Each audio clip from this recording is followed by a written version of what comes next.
Good. All righty, it's 5 p.m. I'll go ahead and call this meeting to order.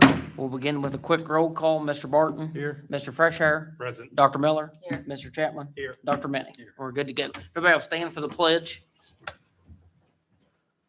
I pledge allegiance to the flag of the United States of America and to the republic for which it stands, one nation, under God, indivisible, with liberty and justice for all. All righty, we have no delegations at this time. That'll move us straight into reports, and we'll start with the Gilmer County Land Judging and Forestry teams. I see Mr. Cox in the back, so I'll give him the floor. If you don't mind. Sure.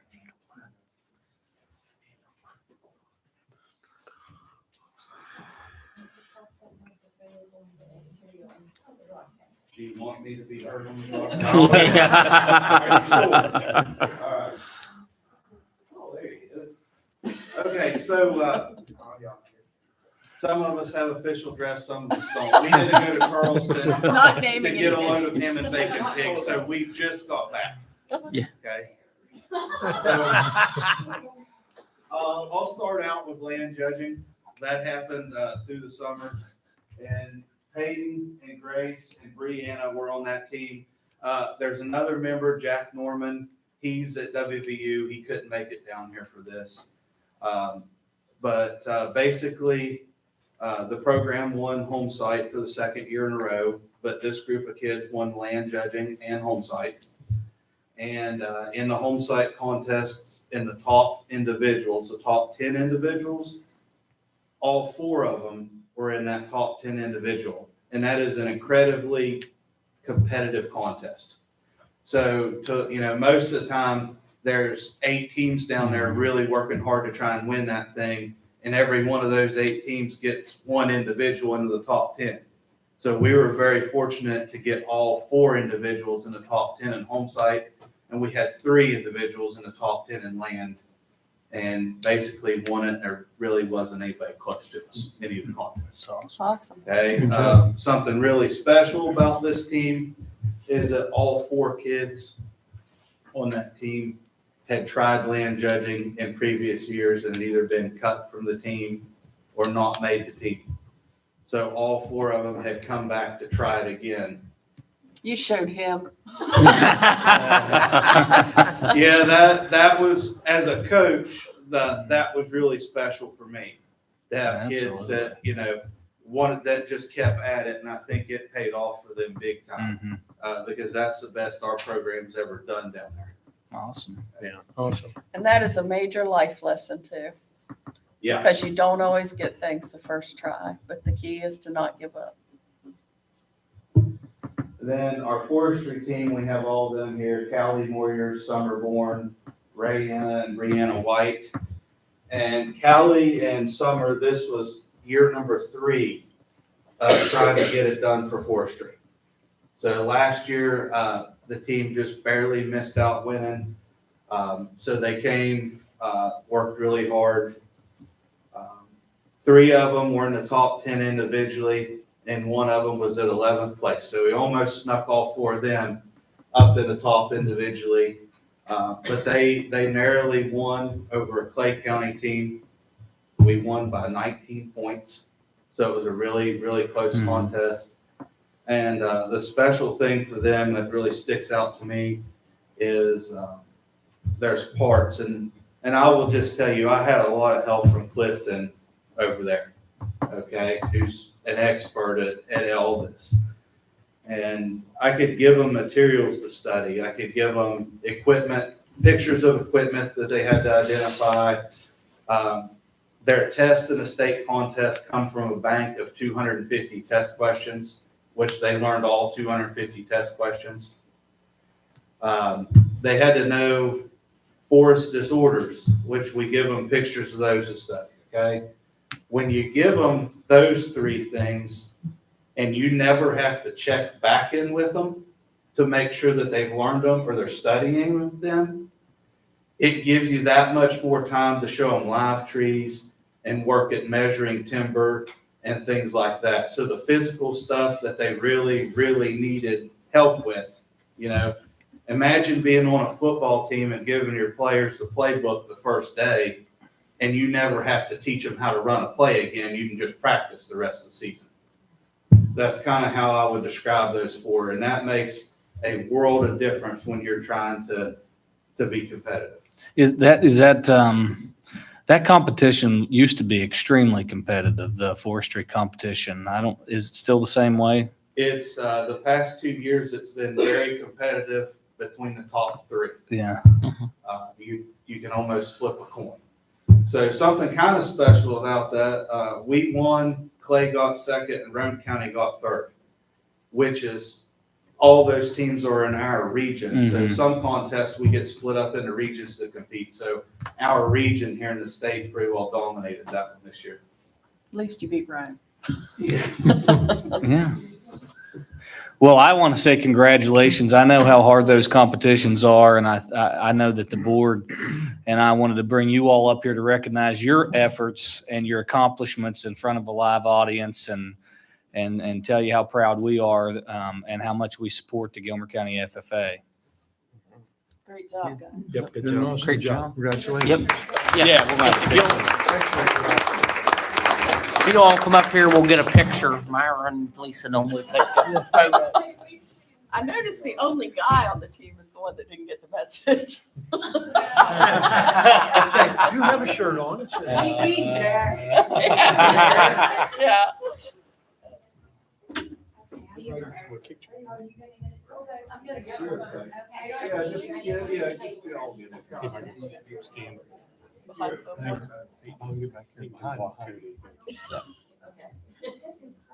I'm sure. He walked in front of you. Over.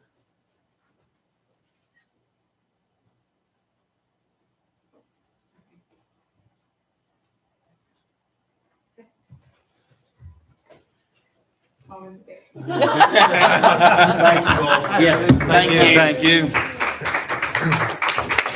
Give them one last big round of applause. All righty, up next, we have the county first place literacy fair winners, and I guess that's Dr. Minnie presenting.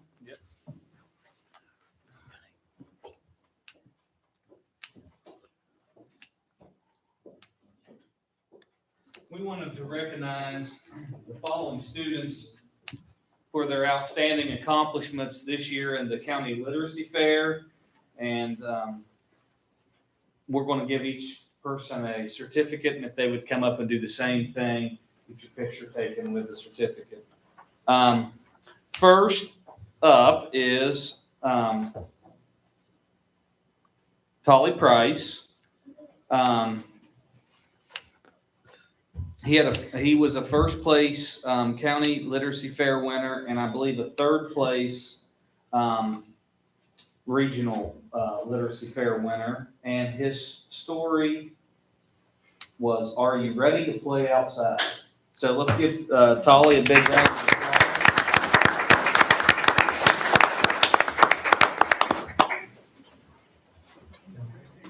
So we're just gonna. We'll do one at a time. Okay.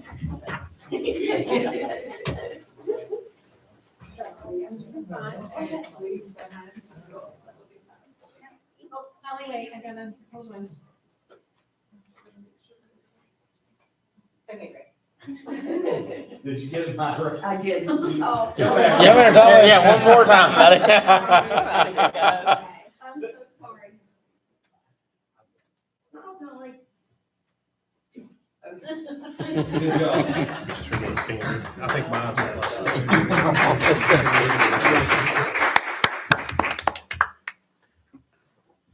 The next one is he was a first place winner, and his name is Jed Short. The story is Danger on the Midnight River. It's pretty good.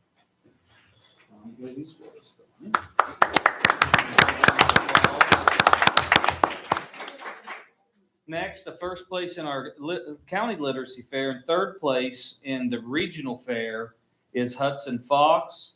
And the name of the book is Battle of the Ocean Giants, Killer Whales versus Great White Shark. Whoa, Who won? sounds spooky. Oh, What do you say? Killer, I'm sure. killer whales won. Yeah. Which is scientific. Show some teeth. Say booger. Good job.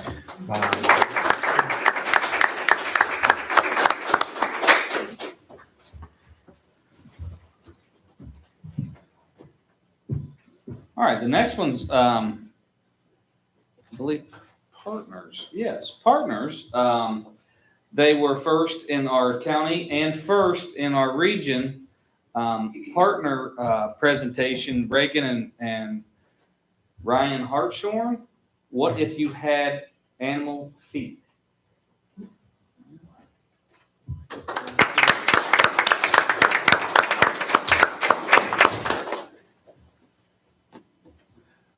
And then the next is first in our county fair and first in the region.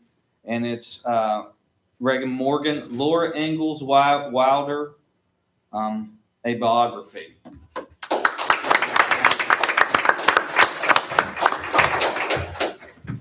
My girls loved Little House on the Prairie.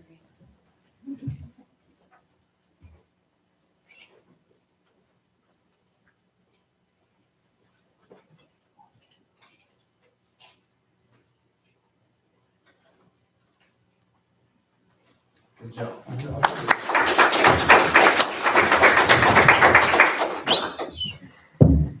The next is Allison Lewis, and this one is called Wings of Fire. The book was called Wings of Fire. Allison. So,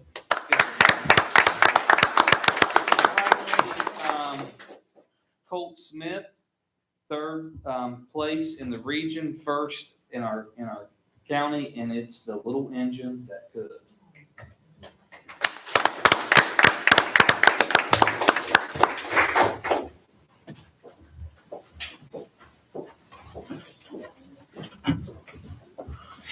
All righty, well, congratulations to all the literacy fair winners, and if you need to go, you're more than welcome to get up and exit now, or you can stay for the meeting, either or. Yeah, you can stay. That's a lot of fun. You guys. Huh. They all went this. And Mrs. Mason, you're next up, and I'll give you the floor. Really clear rooms.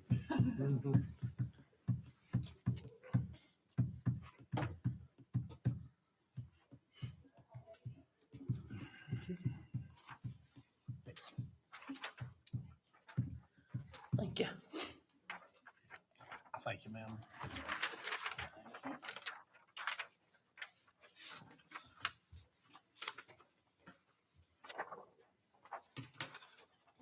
So I was asked to speak about communities and schools and what it was about, what it entails for Gilmer County.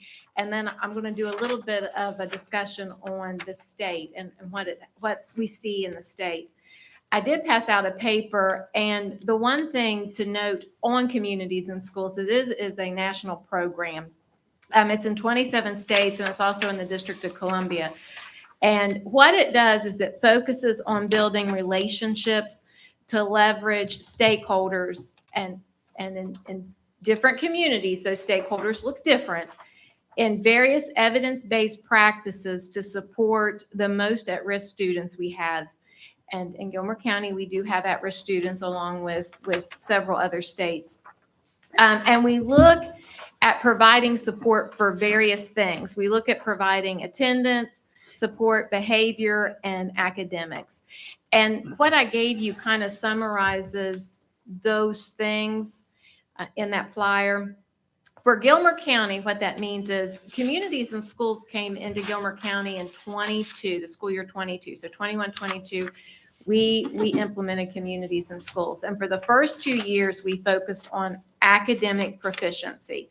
That was something I had chosen, and our communities and schools folks agreed, and that's what their goals were written on.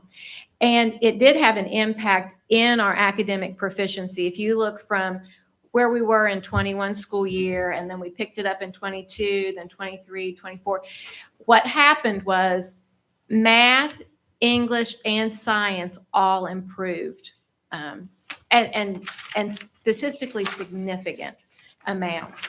So again, communities and schools, the focus was providing support at a tier 1, tier 2, tier 3 for those kids and at-risk students.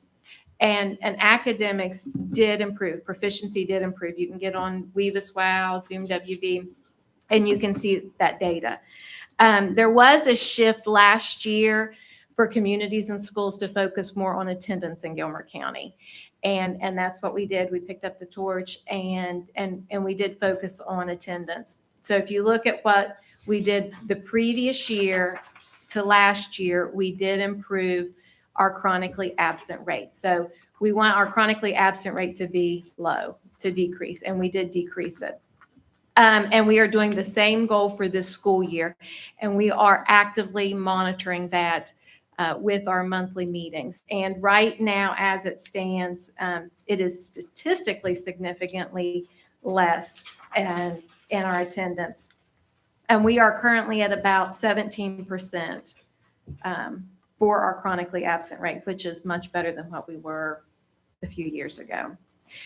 So how do we do that? What do we do? And the big thing is I meet with the communities and schools folks monthly, and I monitor our evidence-based practices. We look at those tier 1 practices, make sure we've got those implemented to fidelity. We look at those tier 2 and 3 practices and make sure those are implemented to fidelity. The other thing is we do a lot of discussion about data. We monitor the data. We look specifically at individual students. We look at individual cohorts and groups of students. And then from there, we make a plan moving forward every month with those students. Some of those evidence-based practices we've utilized across the years. And again, we look at attendance and we look at academics. Our focus now is attendance, but we do look at peer mentoring. We do some peer mentoring with folks, tutoring, small group instruction. We use evidence-based programming.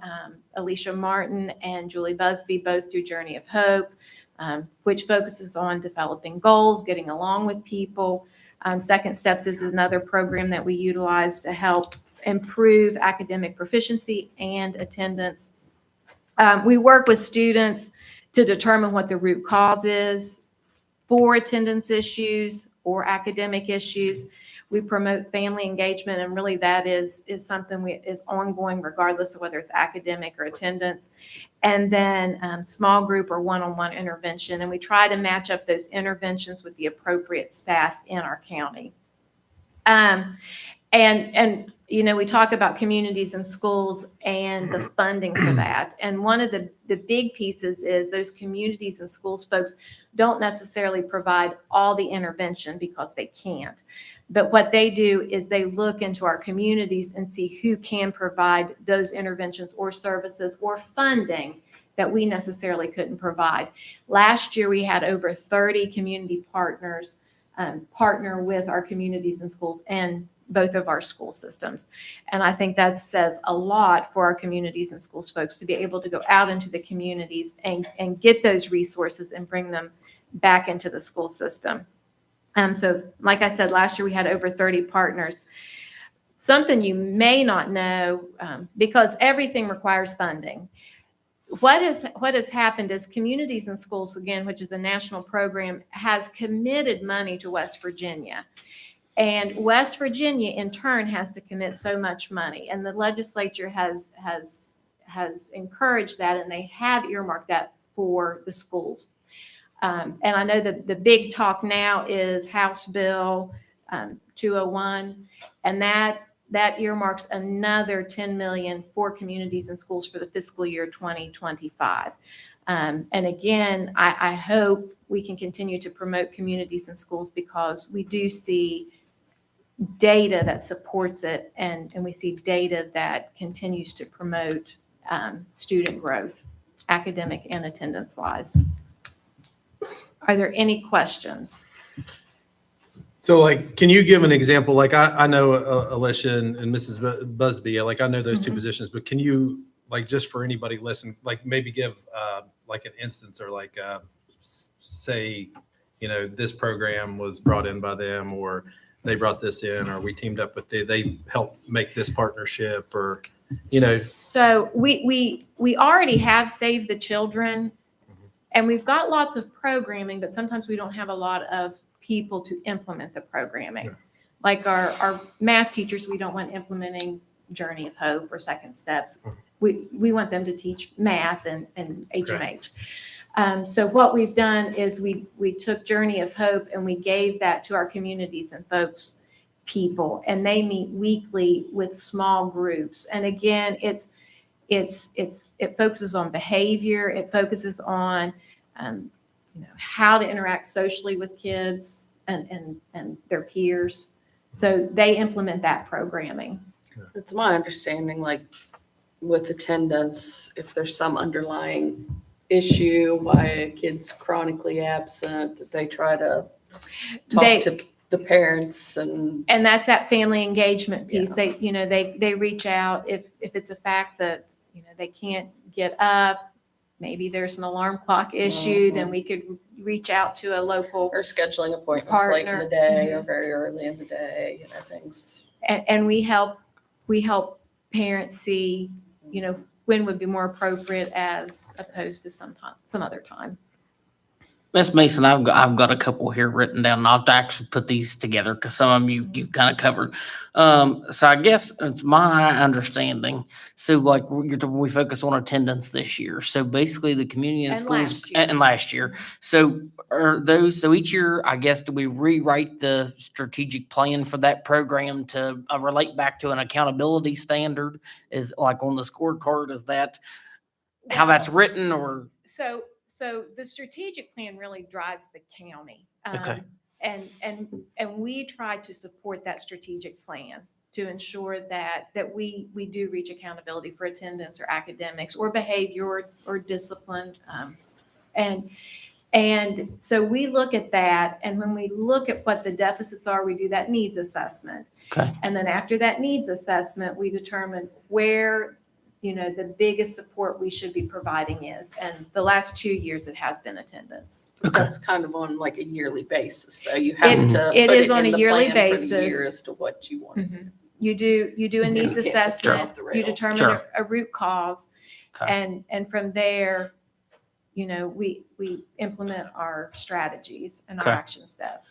And you mentioned data before, and I think this is a wonderful program, and I think from, maybe just my perspective, but I don't think the community sometimes always understands what that program is doing. And, with that data, I think there could be more presentations like this, that after you gathered that for the school year, you could come in and explain, we work so much on attendance. Next year may be on track to graduation. Did our graduation rates improve the following year? So, I think that data to me just needs shared out a little more, in my opinion, like I said, because if somebody would ask me, I couldn't have told you if they were working on attendance. And I said, maybe, and then that's my fault. But I think that's just something, again, we can communicate a little better. You also mentioned the 10 million, of course, on the House bill for the governor's appropriation. And of course, everybody knows that we had to have a reduction in force last year of the second person at the high school that was working with community and schools in that middle school group. And before, we've talked about in previous meetings, working with that group of kids. Is there, with that funding, the possibility of Glad funding you back mentioned those that. positions?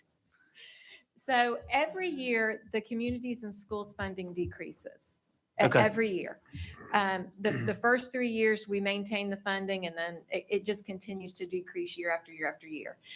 We initially are given a startup cost or a startup budget, but then that startup budget is no longer. We maintain the budget for a few years, and then it decreases. I am not for sure what they're going to use for it. I anticipate they're going to try to use it to start up new programs in schools that don't have it yet. I know it's in all counties. I don't think it's in all schools. Okay. And what I think is they're going to use that money to start up new programs. they want the counties to sustain this.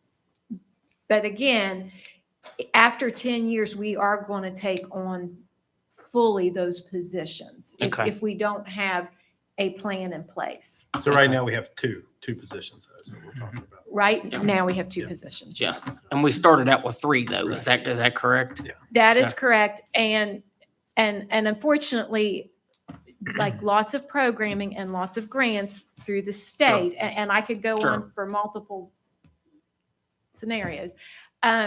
It starts out fully funded, and then we are expected to find a sustainable funding source Okay. afterward. Okay. Yes. Well, and I think it's a lot for one person at that high school to try to cover that range from middle school that seems to need a lot more assistance than sometimes, those upper grade levels. So I was just concerned that, are we directing some programming that direction versus school wide like we had when we had the 3 people? Was just a thought. And then I had been told that the actual location of the CIS office had moved at the high school. And my concern was most of the time you try to keep that middle school separate from the high school. And I guess that new office is in the high school location wing side. So I was middle school actually able to access that area is my question. And yes, and I learned of that, and I did ask, the space that they are in now lends itself better to those tier 1, 2, and 3 small group services. So Okay. there is space to do Journey of Hope. There is space to do Second Steps. And those are things that Alicia does do. Sure. So, whereas where they were before, it is you couldn't have a sit down type intervention group. Sure. That's anything I have. Any other board members have questions for Ms. Mason? You said Journey of Hope. Actually, for me, what is Journey of Hope? That's kind of what I was saying, like what program, like you just named all the programs that they Yeah, what- do right there, but that's. So what you do. Journey of Hope is through Save the Children, and what it is, it's a weekly or every other week. It depends on when they can get those groups pulled, and it was designed to give kids hope. Like the curriculum is based off that to try to get kids to have skills to develop goals and to set goals. And that may be one lesson. And then another lesson would be how to interact with peers and get along with peers and problem solve with peers. So it's just it's that type of curriculum. It was actually based when Hurricane Katrina came through and they noticed how kids were feeling. Hopeless. Okay. And you said like with attendance, do you provide, I'll call them perks for a better term. Is there anything provided to get them there other than, Well, they do some stuff through the attendance. They do, but because we're are you talking incentives? Like the ice cream parties and We absolutely for funding do not provide incentives through CIS, but they would reach out to partners. okay, I just want to, Yes. I don't care where it comes from. I mean, Okay. no, I know where you're coming. No, I don't, but there's something to entice them other than calling and Yeah, they saying, do like Mommy, ice I'll give you an cream or alarm something. clock type deal. Yes, there are incentives, but communities and schools does not pay for those. I want to be Understood. very clear. Yes, ma'am, I understand that wholeheartedly, And but they're a they do part have of our. a partner that will, Yes, we Provide have that. partners that help provide those things. And that's, again, those stakeholders in our community. sure, Things that we can't provide. absolutely. One of the things that have changed this year is the attendance process has changed across the state. You guys remember when we went to the School Board Association and they were going to make it go through the magistrate court and all of this? Well, each school now has their own attendance team. We used to have a team attend here that we ran attendance incentives and things. Now it's a requirement for each school. That CIS has representation on that school team and they're making calls and things like that. But our attendance, the first year we picked this up, it started at 33% chronically absent. And one of the reasons why I thought that it was good to work on that is because 33% of our kids was missing more than 10% of the school year. So it had a major impact on how much they could learn. Last year, we dropped that from 33 to about 26, That which is correct, yes. which was, I thought, a really significant drop. Miss Mason said this today. Miss Mason said that it was at 17. When I looked at it, it was 16. So Well, It's 16 point something. I rounded up. it's we've done better this year than what we have in a long time. And so I know that doesn't seem like a lot, but you're talking from 33 to 16. That means, half of our kids that were missing more than 10% are back in school. If we can keep that number low like that, there's going to be a lot more opportunity for student engagement, which should impact student learning And I think the biggest greatly. thing is the team approach. I don't think you can point to one thing and say this fixes it. But when you have lots of people working on one problem, you have lots of ideas and lots of solutions to the Yeah, problem. And now that everyone focuses on a single problem, we can get rid of that problem. And I just thought of another question, not to interrupt Dr. Miller, but you mentioned those partners, of course, the community partners. So do those community partners, I guess, they ever hold events with the community and schools program, like, Boo Bash or like parental things that those, Yes. can come to? Yes. Are those often, like, is that stuff that we put Well, out? there are private partners, and then there are what we call community partners or business partners, and they do attend Boo Bash or Bingo for Books. Yes. Okay. Any other questions for Ms. Mason? Thank you very much. Yep, thank you Thank very you, ma'am. much. Dr. Mann, that's something I think maybe under continuous improvement, it doesn't have to be every month, but, after we get data, from that program, if we could have a report by, the site coordinator for Miss Mason, again, I think that was beneficial. We'll do that. All righty, so that will move us into the consent agenda, and we'll start with the minutes. Make a motion to approve the minutes for the October 14th regular meeting as presented. Second. Okay, it's been properly moved and seconded to approve the minutes of the October 14th, 2024 regular meeting. Is there any further discussion or amendments to that main motion? Shoot, now I'm tongue-tied. Okay, hearing none, all in favor, say aye. Aye. Any opposed? Any abstention? Motion carries. All righty, on to the next set. Make a motion to approve the minutes of the October 9th, 2024 special meeting. Is there a second? Second. All right, it's been properly moved and seconded to approve the minutes of the October 9th, 2024 special meeting. Any further discussion or amendments to that main motion? Hearing none, all in favor, say aye. Aye. Any opposed? I sustain. Okay. Any abstention? We got Brad, and motion carries. All righty, we're to bills for payment. Dr. Minnie, do you have anything that we need to know? Just, if you got any question, you'll see the first group there, and it's mostly faculty senate funds, and then if I can answer any questions, there's I did get my rectangular attendance calendar. top score magnet. writing and schoolology and just a few things there on that second page, and then Sit at there's home with the kids. normal bills, and I didn't know if you guys had any questions or anything. Make a motion to approve the bills for payment. Second. Okay, it's been properly moved and seconded to approve the bills for payment as presented. Is there any further discussion or amendments to that main motion? Hearing none, all in favor, say aye. Aye. Any opposed? Any abstention? Motion carries. All righty, that will move us into new business item number 1, which is policy 3120.12, substitutes an area of critical need. Dr. Minnie.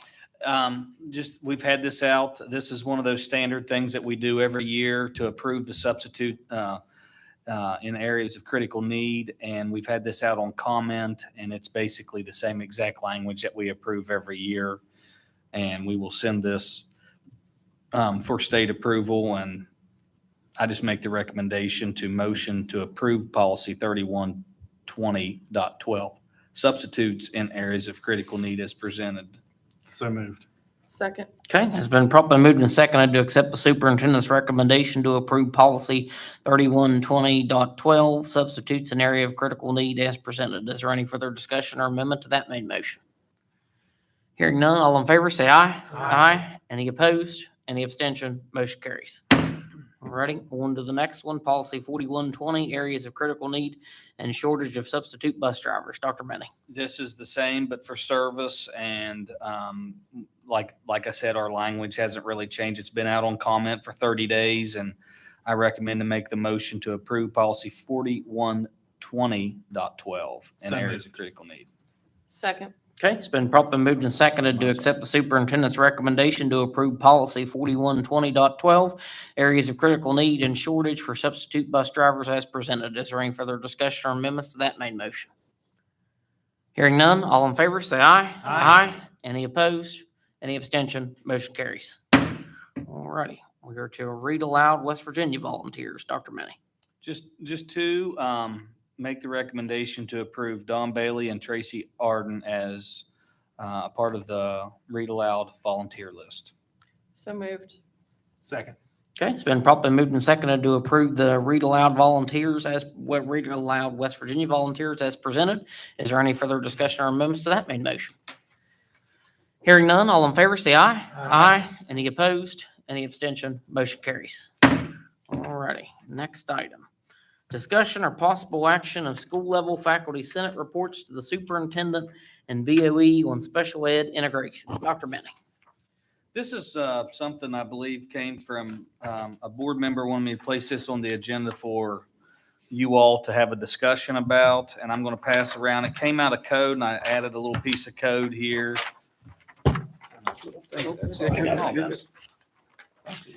And if you'll notice on the second or third page of that code, that's about the establishments of faculty senate, and on it's got a little highlighted piece on the back that was pulled from code. It said each faculty senate shall develop a strategic plan to manage the integration of special needs students into the regular classroom at their respective schools and submit a strategic plan to the superintendent of the county board periodically pursuant to guidelines. And, so what we do and what I'd like to speak about is how we do that process. Our leadership team, our faculty senate, and our local school improvement councils work together in tandem to do a strategic plan. Then we've come together and did a complete, and we've done this a couple years, where we submit the strategic plans to the superintendent and we approve those plans. We also bring a larger team to plan based off of those needs at this office. And we've done that the last few years, where we bring that broader team to plan and we discuss all demographics. It could be special ed, and special ed is one of our major demographics. We don't have a lot of different demographic factors here, but special ed is one of those. English as a second language is one of those. So on top of that little piece of code, I've got this handout. This is West Virginia System of Support and Accountability. And this is policy 2322. And that's what we use to guide all of these different things in tandem. And I've highlighted some different texts in here about what the accountability system is. And it goes into support and accountability for counties. And if you go ahead and pass those down, Brett, that way you guys can be looking at the same stuff I'm looking at. So we do periodically get updates. We set goals, strategic plan goals. And most of you guys, I believe there's at least maybe 3 of you that have been on that strategic planning team that are board members. I believe that there's been several of you that have participated in that countywide team. So to make sure that we're reaching those countywide goals, the same thing happens in the leadership teams at each school. And I like to think that we have really good active leadership teams now. They're meeting. The elementary, I think, how often you meet? Once a month? Once a month. The high school is meeting on Monday nights every Monday. So they're kind of in the beginnings of that leadership team really taking off. But you'll see all of these are based on the standards for effective schools. And it includes the accountability system. And there's different areas that we have to have our act together at the district and the board, the county board responsibility. And we are not one of those counties that have been identified for support. We passed all of our accountability effectiveness indicators, and we have met our goals that way. This policy, the 23, the why I included it is because all of these different reports, and you'll see another piece on the agenda about reports, they have requirements for boards. One of those requirements is that you maintain operational effectiveness. And we were one of 21 counties that were approved as our operational effectiveness for every single category was met. The other thing would be, like, I think this is a priority for this board. I've spoken to enough members to report out to the public on data and be working on accountability. And one of the things that I have on this agenda is continuous improvement. And to be able to have the discussion, what we want to have reports on, like we just had, or what we want to see reporting from, that's one thing that is a requirement in this policy. So not only faculty senates have a piece in this, but county board members. And if you'll go to page 11 there, you'll see that local board agendas and minutes shall be made public. But it also says additionally a minimum of once per month in collaboration with county superintendents. County agendas should include discussions addressing what we're talking about: school performance, student outcome, academics, local board goals, and improve student achievement and well-being. So those are some of the things that I think is the gist of what the topic tonight is on 4 and 5. I think that just to have the discussions about, to make sure that we're meeting those criteria. Are our strategic planning folks meeting? Do our faculty senate have involvement in that? Do our LSICs have involvement in that? Are they making plans to integrate special needs children into the classroom? And the discussion is, yes, I believe that we are doing those things. One of the things that I talked with Ms. Mason about, we're getting ready to do co-teaching professional development. That's in the strategic plan because we felt that was a need that would impact the students in the classroom. So those are some of the things that I added to this to hand out to you all that says this is our responsibility for these types of reports and reporting, and to try to get an idea of what you guys want to see reported on, as a required report from us. The faculty senate and so on and so forth does do, and you'll see in there, we're required to do an annual meeting with the LSIC. We're required to hear from the faculty senate, and we got those types of reports going. And if there's anything else that you guys would like to see take part, that's what this discussion is about.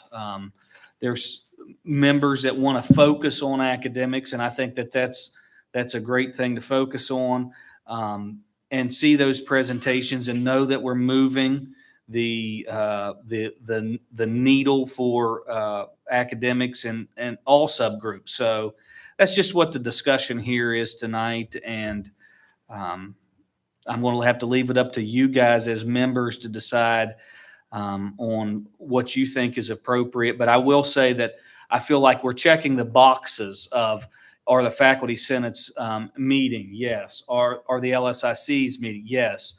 I think both leadership teams are functional at this point in time, and they're meeting and they're discussing programming and developing programs at each school. Are they digging into that data and identifying what program they could use, or if they needed professional development support? Those types of things are happening. All righty, I'll open up the floor. So we got comments from board members. I appreciate you putting it on here because I think that's communication is the number one thing to get the ball rolling in the direction we want it to go and to keep it there, and to understand what those committees are doing allows us to do that. It tells us whether we need to punch more resources into a certain area. You don't know if you don't ask, you don't know, what we're doing in attendance and discipline and academics, are those things what we're doing? Are they helping or are they not? Is there something else we can do?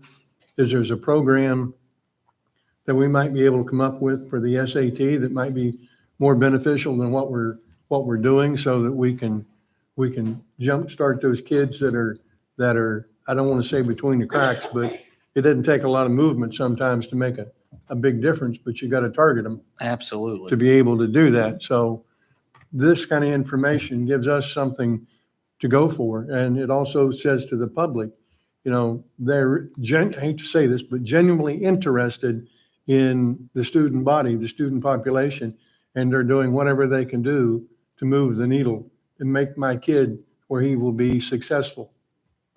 And it's just not giving them a grade. I think that's the worst thing. And the state superintendent has said, every conference that I've been to lately, and I was really impressed, she said, you know, what good does it do if you graduate 100% of your kids and the kid can't read, he can't do something, that diploma is useless. So don't give them grades, set your expectations high and make them get there.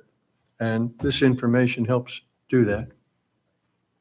Yeah, I think one of the trainings I was at, which was the orientation, I think last fall, they had said that you should have your principals present, you know, frequently. So I think, you know, between the principals attending and giving us an update on the schools, and then with some of those other continuous improvement reports that we get on testing and stuff, we can keep that up so we can keep an idea of where we are academically and keep a post on that. So, which I think you all have been doing, but just Yeah, one of the